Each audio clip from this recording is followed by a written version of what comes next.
안녕하십니까. 2024년 7월 11일, 목요일 아침이 밝아오고 있습니다. 자, 이제 오늘부터 16번째 이야기, 자기 백성을 벌하시는 이유라는 제목으로 7장 7절부터 13절까지 오늘부터 함께 묵상을 시작하도록 하겠습니다. 자, 오늘 첫 번째 시간이죠. 하나님의 언약을 믿음. 하나님의 언약을 믿음이라는 제목으로 미가서 7장 7절 말씀, 한 절 말씀 가지고 우리 함께 오늘 경건의 시간을 시작하도록 하겠습니다. 자, 오늘부터는 하나님께서 우리에게 어떤 은혜를 주시는가 이것을 다루는 본문입니다. 하나님께서 우리를 사랑하십니다. 지금은 내가 많이 힘들고 또 많이 어렵다 할지라도 하나님께서 우리와 함께 하시고 또 우리를 기뻐하시고 끝까지 우리를 사랑하신다는 사실을 이 시간 확인하시면서 말씀의 귀를 기울였으면 좋겠습니다.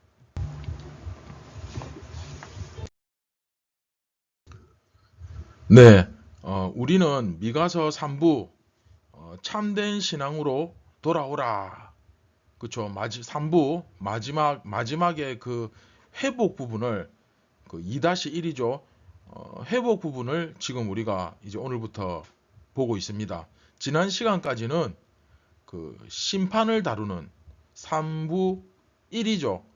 그 이스라엘 나라는 결국 멸망한다. 이스라엘이라는 이 나라는 결국 멸망한다. 이 내용을 보았죠. 그런데 7장 7절에서는 하지만 나는 하나님을 끝까지 붙들 것이다 라고 고백하면서 끝났던 것을 우리가 볼 수 있었습니다. 하나님께서는 이스라엘과 재판을 거십니다. 재판을 딱 걸어서 내가 너희에게 안 해준 게 없는데 너는 왜 언약을 지키지 않느냐 그렇게 말씀하시니까 이스라엘은 아니 제가 뭘 더 바쳐야 합니까? 1년 된 송아지를 바쳐야 됩니까? 아니면 천천의 순양과 만만의 기름을 드릴까요? 아니면 뭐 제 아들이라도 바칠까요? 뭐 이런 그쵸? 말도 안 되는 이야기를 하고 있는 이스라엘에게 하나님은 분명히 무엇이 선한가를 보여주시지 않았느냐. 그런데 너희가 어찌하여 엉뚱하게 알고 그 공의를 행하고 사람들을 사랑하고 하나님과 동행하라고 그렇게 율법에서 가르쳤음에도 불구하고 너희들은 너네들 마음대로 그렇게 하나님 섬긴답시고 우상 섬기듯이 하나님은 그렇게 대놓고 어찌 멸망하지 않기를 바라느냐. 네, 그러면서 미가 선지자는 그야말로 탄식을 했죠. 애가를 불렀죠.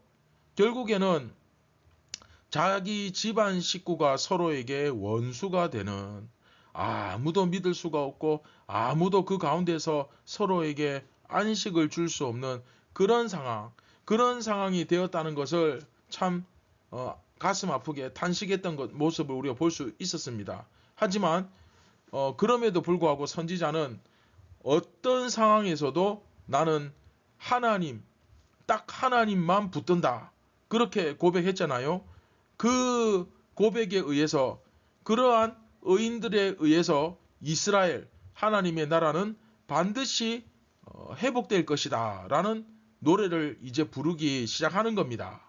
자, 여러분, 이스라엘이 하나님과의 재판에서 형벌을 선고받을 것이며 그로 인해 이제 재앙으로 인해서 그 사회의 근본이 그 나라의 근간이 무너지는 그렇죠? 근본이 무너질 것을 바라보았던 미가 선지자는 그럼에도 불구하고 그 가운데 소망을 바라보고 있죠.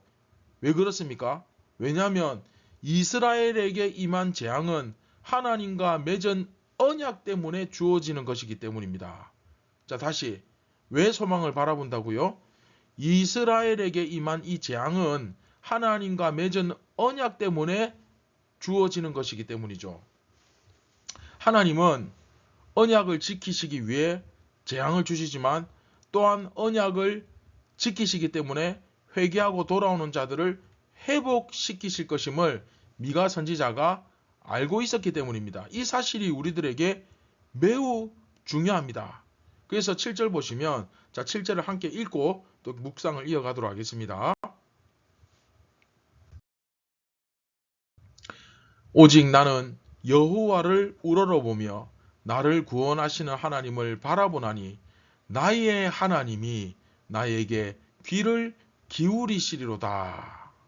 기억나시죠? 우리 하나님이 아니라 이제 나의 하나님이라고 부를 수밖에 없습니다. 왜? 우리가 없잖아요, 이제. 그쵸?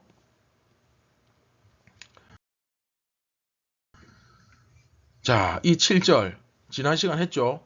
그런데 다시 언급하는 이유는 혹시 기억납니까? 7절이 지난 시간 다룬 말씀과 이번 시간 다룰 말씀을 연결시켜주는 그런 구절이죠. 그래서 오늘 한 번 더 다룹니다. 자, 7절 보시면 하나님께서 다시 나를 붙들어 주실 것이고 나와 함께하여 주실 것이고 나의 기도에 귀를 기울여 주실 것이다. 그러니까 나는 여호와를 우러러보고 나를 구원하시는 하나님만 바라보겠다 라고 결단을 합니다. 7절에서 선지자는 예루살렘에 임한 재앙으로 인해 절망하기를 거부하고 또 다른 사람들처럼 악한 길로 걸어가는 것도 거부합니다. 두 가지를 거부하죠. 절망하기를 거부하고 또 악한 길로 다른 사람처럼 가는 것도 거부합니다. 자신은 어떤 상황에 있든지 하나님만 바라보고 그분을 믿겠다는 그런 고백을 하고 있죠. 이것은 결국 하나님의 언약을 믿는다는 말이죠. 그 약속의 말씀을 내가 믿는다는 거예요. 그렇죠?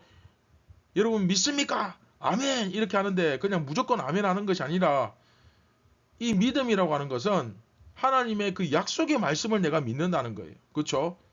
그냥 무턱대고 믿는다는 게 아닙니다. 하나님은 아무리 자기 백성을 벌하신다 하여도 그 언약을 폐기하시는 분이 아니십니다. 쓰레기통에 처박는 분이 아니세요. 다시 말하면 제가 앞에서 말씀드린 대로 재앙을 내리신 이유도 뭐 때문이다? 네, 언약 때문이고 중요합니다. 회개하고 돌아오는 자를 다시 받아주시고 회복시켜 주시는 것도 뭐 때문이다? 네, 언약 때문이다. 아시겠죠?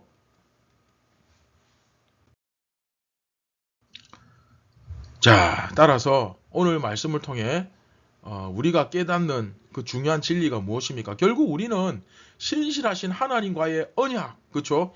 이 약속을 붙들고 살아가는 사람들입니다. 우리의 그 믿음에 있어서 이 하나님과의 언약, 약속은 매우 매우 매우 중요합니다. 어쩌면 이 성경 전체가 하나님과의 그 약속으로 이루어져 있다 해도 과언이 아니죠. 그 약속의 말씀을 믿고 붙드는 자가 구원을 받는 거예요. 그렇죠? 여러분은 오늘 무엇을 붙듭니까? 무엇을 더 신뢰합니까? 하나님의 약속보다 내가 돈을 더 신뢰하고 하나님의 언약의 말씀보다 사람을 더 믿고 의지하진 않습니까? 내게 여러분 어떤 어려움이 생겨도 무슨 고난과 고통이 내 뒤를 따르고 그런 일을 만났다 할지라도 나는 끝까지 나의 하나님만을 의뢰하며 그분만을 신뢰하겠다는 그 고백과 각오를 가지고 오늘 이 하루 살아간다면 틀림없이 하나님의 능력과 구원이 여러분 가운데 분명히 임할 것을 저는 믿습니다. 오늘 이 하나님을 신뢰하고 하나님을 의뢰하는 이 믿음, 특별히 구체적으로 이 약속의 말씀을 붙잡고 살아가는 그런 여러분들의 모습이 오늘 이 하루 나타나기를 간절히 주님의 이름으로 소망합니다. 내 말씀을 기억하시면서 우리 같이 기도하겠습니다. 참 좋으신 예수님, 오늘도 저희에게 이 하루라는 선물을 주신 것 다시 한번 감사드리며 이 선물을 기쁘게 감사하게 받아 우리가 최선을 다하여 오늘도 하나님의 나라의 그 백성의 정체성을 가지고 살아내게 하여 주옵소서. 살게 하여 주옵소서. 우리의 모습을 통하여 너무나 부족하지만 작은 예수로서 그리스도의 향기가 나타나게 하여 주시고 무엇보다도 내가 믿고 신뢰하는 분이 오직 우리 주 예수 그리스도 하나님 그 언약의 약속의 말씀 그 말씀을 믿고 따라가는 하루가 되게 하여 주시옵소서. 우리를 원하신 예수님의 이름으로 기도드립니다. 아멘. 오늘 또 여러분 삶 속에 무슨 일이 생길지 모릅니다. 그러나 그런 일로 당황하거나 놀라지 말고 여러분 하나님을 믿으시기 바랍니다. 특별히 하나님의 그 약속에 기록된 말씀, 언약의 말씀을 굳게 믿고 나아가시기를 간절히 바랍니다. 감사합니다.